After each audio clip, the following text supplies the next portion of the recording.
ഓം ശ്രീ ഗുരുഭ്യോ നമ. അമ്മയുടെ അവതാര ദൗത്യത്തിൻ്റെ ആദ്യകാലം. ധാരാളം എതിർപ്പുകൾ ഉള്ള സമയം. ഒരിക്കൽ ഒരു ബാലപ്രസിദ്ധീകരണത്തിൽ അമ്മയെ വളരെ വികലമായി ചിത്രീകരിച്ചിട്ടുള്ള ഒരു ചിത്രകഥ പ്രസിദ്ധീകരിച്ചു. അത് വായിച്ച് അമ്മയുടെ മക്കൾക്ക് വലിയ നൊമ്പരമായി. ഏറെ താമസിയാതെ അത് തയ്യാറാക്കിയ വ്യക്തിക്ക് ദുരിതങ്ങളുടെ ഒരു പരമ്പര തന്നെ ജീവിതത്തിൽ ആരംഭിക്കുകയുണ്ടായി. ആ പ്രസിദ്ധീകരണം താമസിയാതെ പൂട്ടിപ്പോവുകയും ചെയ്തു. ഒടുവിൽ അദ്ദേഹം അമ്മയെ ഒന്ന് കണ്ടു. താൻ ചെയ്ത തെറ്റിന് ക്ഷമ ചോദിച്ചു. അമ്മ വാത്സല്യത്തോടെ പറഞ്ഞു, മോനെ, മോൻ സ്തുതിച്ചാലും നിന്ദിച്ചാലും അമ്മയ്ക്കൊരു പ്രശ്നവുമില്ല.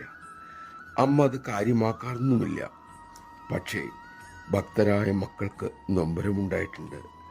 ആ നൊമ്പരം പ്രകൃതിയിൽ ഉണ്ടാക്കിയ പ്രതികൂല തരംഗങ്ങളാണ് അത്തരം പ്രവൃത്തികൾ ചെയ്യുന്നവരെ വേട്ടയാടുന്നത്, ദുരിതങ്ങളിൽ പെടുത്തുന്നത്. ആ സാഹിത്യകാരൻ തൻ്റെ അനുഭവം എല്ലാവരുടെയുമായി തുറന്നു പറഞ്ഞിട്ടാണ് മടങ്ങിപ്പോയത്. തെറ്റ് മനസ്സിലാക്കി തിരുത്തിയ അദ്ദേഹം ഭാഗ്യവാൻ തന്നെ. നമഃശിവായ.